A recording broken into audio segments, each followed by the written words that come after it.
Welcome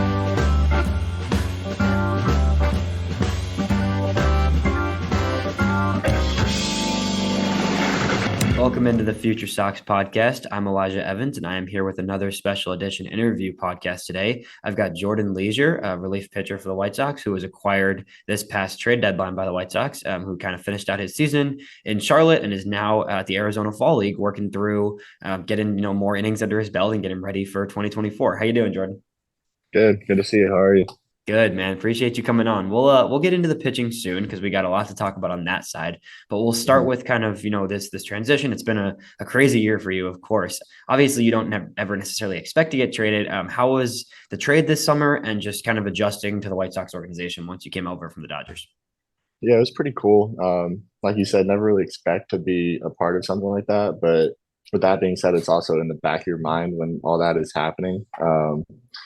So it was kind of like as everything's going on, I was kind of watching it and not really expecting my name to pop up, but also like looking for it.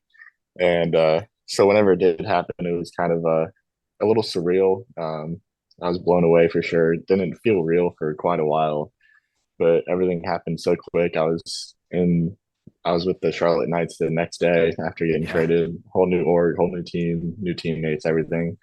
So it was really crazy, but kind of a cool experience to be a part of. Yeah, it's definitely a unique situation. It's not something you can really expect in your career at any point, honestly.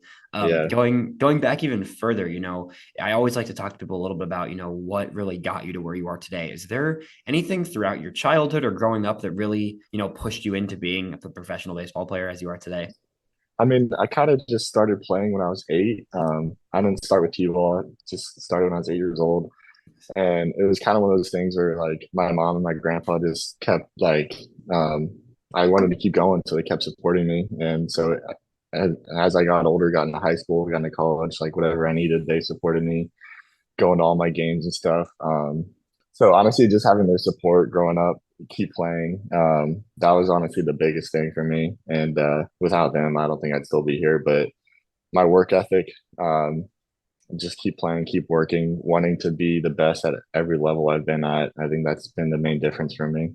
Yeah, that's really cool. And then, going to a school, once you had kind of gotten to the point where you were finishing high school and you're looking towards college, going to a school that wasn't necessarily, one of the power schools, right? Where, a lot of guys you go into college and you kind of are already planning to be professional. What were some of the steps you had to take, at the college level to really give yourself a chance to become drafted and become a professional within the MLB eventually? Yeah, so I think honestly going to University of Tampa, like not a big D1 school, but it's a really good program. That kind of from the start, I went there as a freshman and just kind of taught me how to be like a winner. Like I had to work as soon as I got there to like get playing time, being one of the few freshmen. Um, and so that kind of just like instilled in me like if this is something you want to do, you got to work for it and you got to outwork everyone around you. So just kind of being in school there with my coaches there, I immediately got to work and I was like, okay, I got to get a lot better if I want to get to the next level. Like, it kind of it's like a reality check getting into that program. And so, especially with how like young and how small I was. And so being there, I realized like I gotta get stronger, I gotta get bigger, I gotta throw harder. And so I think being in college during COVID, that kind of break during the COVID season gave me the time I needed to like put in the work to get stronger and really like do what I needed to do to like throw harder. And so taking that time during that season to just get bigger, throw harder, come back in 2021, ready to go. I think that propelled me to be where I needed to be in a draft. Right. It's interesting that you say that because I've talked to other people who have also cited that kind of COVID year as a time where it actually was used for growth, honestly, compared to even though it was a tricky time, it was kind of that opportunity Yeah. to really grow during that weird period of time. Looking into we'll get to right now because you're at the Arizona Fall League for those listeners Hmm. that don't know. Obviously, when this comes out, you'll have a few more games under your belt lately. But at this point, you've pitched in 5 games, 1.8 ERA. It's been great, 8 strikeouts throughout your 5 innings pitched. It's been really exciting to see so far. How is everything there? How is working with some of the other teammates within the White Sox organization that you're playing with at Glendale? Yeah, it's been pretty cool. It's definitely a cool experience to be able to play with guys from all different orgs, playing with guys I've played against in the Yeah. minors, and then obviously meeting some of my new White Sox teammates and getting to know them. It's been pretty cool, but yeah, it's been good. I've had the pitching coach here is the pitching coach I had in high A with the Dodgers, so I already Nice. had a relationship with him. So that's been really good to work with him again. But yeah, just working. I've been throwing with Fraser Ellard pretty much every day. He was in Double A with the White Yep. Sox, getting to know him, and we kind of just bounce ideas off each other. I help him out as much as I can. He helps me out with some stuff, so it's been Yeah. pretty cool. We'll get into specific pitches and some mechanical things next. Could you give people a little bit of an idea of just what you think your pitching style is and kind of how you approach pitching from a game plan side of things? Yeah, so ever since I got drafted and started throwing a little bit harder, I kind of been a guy to just come in and just try to blow doors, I guess you could say. Yeah. I have a pretty good fastball. I tend to use my fastball a lot more than I probably should, but I throw it a lot. The other teams know I'm going to throw it a lot. But yeah, so I up to this point I've been a fastball slider guy. The slider plays off my fastball. I try to work the fastball up in the zone, try to get as many swing and misses as I can. My thought process is I'm going to try to make them put the ball in play early in the count, get to two strikes, and if I get to two strikes, then I'm trying to strike them out. That's Yeah. that's what I'm trying to do. So it's just a race to two strikes, and then if I get there, like usually, like you probably can't tell, but in the game, if I get to two strikes and they put it in play, even if it's an out, I'm kind of like I'm a little Right. pissed, like Yeah. like I didn't do my job. But yeah, and then since I've been here, I've been working on a curveball too to play off the fastball up in the zone a little bit better. And so that's been coming around really well. But I think getting more comfortable with that, I think that's going to get a lot of swing and misses as well. Yeah, I was just going to ask you about the curveball. Actually, that was my next question Yeah, because I saw a clip from either 2 nights ago or 3 nights ago, maybe of one of your relief appearances where you had a really pretty curveball, one of the better ones I've seen. I know it's a pitch you haven't necessarily relied on in the past. When did you start working on that pitch, and how do you feel it's come along since then? And specifically in Arizona, is it are you yeah. getting the opportunity to really continue to work on that curveball?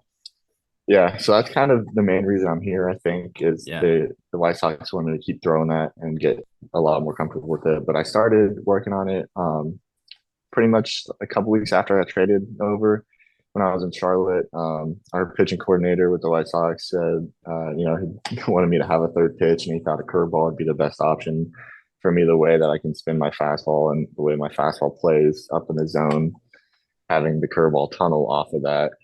So, like probably about 2 weeks after I got traded over, started working on that in Charlotte with our pitching coach there, trying to throw it off the mound, get comfortable with it. And I actually got to throw it a couple times in Charlotte. Not too many, but I got to try it out. And it got to a point where I felt really good with it, but it was just getting to a spot where I felt comfortable throwing it in certain counts, knowing when to throw it. And so that's kind of what I'm doing here is trying to find opportunities to throw it more and learn when the right time to throw it is, learn the feel of if I want it down in the zone where I need to start it and where my release point is. So yeah, it's been a cool process. I haven't had to learn a new pitch in a little while, so it's it's kind of yeah. fun. But yeah, I think it's come a long way already, and I think it'll be ready to go in spring training. That's really exciting to hear, and it's a cool thing to work on that. I mean, like you said, you've been kind of fastball slider for a while, so adding another thing Yeah, is a new element to your pitching. Do you find yourself just building on that a little bit? Do you have different situations where you kind of prefer the curveball versus slider because you are fastball heavy, like you mentioned? But is there kind of mm. specific spots where you're figuring out when you prefer the slider versus the curveball? Yeah. It's hard. That's kind of the hard part about Yeah, learning this new pitch is because for so long I've been fastball slider. So like I want to rely on my fastball slider. But that's kind of what I'm learning to do here is find those spots where the curveball is better. And I found that it plays a little bit better to lefties because in the past lefties have been able to do damage against me. And so being able to have that third option to lefties specifically, I think it plays really well. But um, I mean, it just pitching's all about timing, changing the eye levels, yeah, all that stuff. So I found that like it usually plays really well after a fastball up in the zone. Um, because they see that fastball up, and then if I can drop a curveball in for a strike, usually it will freeze them. Especially since it's a new pitch, not a lot of guys are going yeah. up there looking for that off of me. Um, So kind of just like finding the time where I can just drop one in for a strike and freeze the hitter, or even if I think they're in like in a swing mode where they're hunting the fastball and I can start it in zone and then ends out of zone, they're swinging over the top of it. That's exactly what it looked like the other day from a clip that I had seen of you in Arizona. Going into your mechanics a little bit, do you have an interesting release point compared to some different guys? Do you feel like your kind of your extension and your release point? I was watching some clips. Do you think that kind of helps add some spin rate, or how does the way you kind of your arm action work kind of affect your fastball, especially because I know Yeah. your fastball's got the velo, but it's also got some ride on it in addition to those off speed Hmm. pitches. Yeah. So I never really knew much about like the pitching stuff until I got Yeah, in with the Dodgers and learned a lot about that with them. But yeah, I had no idea I had good extension. And that was kind of one of the things I learned. But yeah, I think it probably helps spin the ball a little bit better, but also it makes the hitter look like the ball is like coming like a lot closer than what it is. yeah, Like I think it makes a little bit of an uncomfortable uh, arm slot for them, making it look like it's so close already. But yeah, being able to like get that extension, I think obviously it shortens the time they have to react to the ball. And it makes it seem like it's coming in a lot faster than it is, even though I already throw pretty hard. But yeah, I don't know where it came from. It's not really something I ever worked on. I think it's just kind yeah. of one of those natural things with my delivery. But yeah, it definitely helps out a lot. Yeah, it seems that way for sure. Off the field, taking it away from the baseball side of things, what are some things that you kind of do to keep yourself, balanced and other things you enjoy in your life aside from obviously baseball being a huge part of your life? And honest, I love anything outdoors. I love spending time outdoors, unless I was just outside playing a game. But Yeah, right. being in Arizona, there's a lot of places to go, like hiking and stuff, and watch the sunsets. And I love doing that kind of stuff. When I'm home, I like to go like fish or hang out with my friends. I love hanging out with my friends here. And being back in Arizona, it's good to see some of my friends I was really close with the Dodgers and be able to hang out with them again. So yeah, but most of the time I like to keep it low key, just watch TV, chill on the couch. I'm not a very social person. I don't like Yeah. go out and do that much, but I love just being chill, hanging with my friends. Yeah, that's cool. Can you tell us a little bit about Nick Nastrini? So for those who are listening, you came over with Nastrini from the trade. I'm Mhm. talking to him next week actually. But I got to watch him in Birmingham a lot this year, and he seems like he's got a lot going on. What Mhm. can you tell us based on your time, knowing him within the Dodgers system? Yeah, he's a great dude. He's one of my closest friends. Ever since we got drafted together, became super close with him, and then we kind of worked up through the Dodger system together. But he's one of the guys I hang out with all the time. Just such a good dude. Works hard, works his butt off. Because like similar to me, he wants to be the best like at each level that he's at, and so every day he goes in and he kind of pushes me to be better. I try to do what I can to push him to be better. Because we expect the best out of each other. So super close with him, but he's such a great friend to have, and such a fierce competitor. Like when he's on the mound, you know that you're going to get everything you can out of him, because he's just going to go out there and leave it all out on the field and sweat it all Yeah. out. So it's fun to watch him pitch. Yeah, that's cool, man. And if you're gonna get traded, right, it's a hard situation, but doing it with one of your best friends definitely helps the situation, I'm sure. It's only been a few months, right? But how has been the process of getting to know the rest of your teammates and really just the energy and all the other guys within the White Sox, organization and the ones you've played with so far? It's been a lot of fun. It's pretty cool. When I got traded over, how nice and how chill everyone was, and as soon as I came over, everyone was super friendly, helping me out with anything I needed. Getting to know everyone over there, and I would say after about a week, I felt like always like cracking jokes with me. Getting here to Arizona and playing with guys that were in Birmingham and meeting them here. It's been super cool. I would say pretty much everyone I've met in the White Sox org so far has been just like such a great personality. definitely a lot of positive vibes around here. Good culture to be a part of for sure. Yeah, that's awesome. We're excited to see kind of the growth of all the guys that are around your level right now and that you're playing with.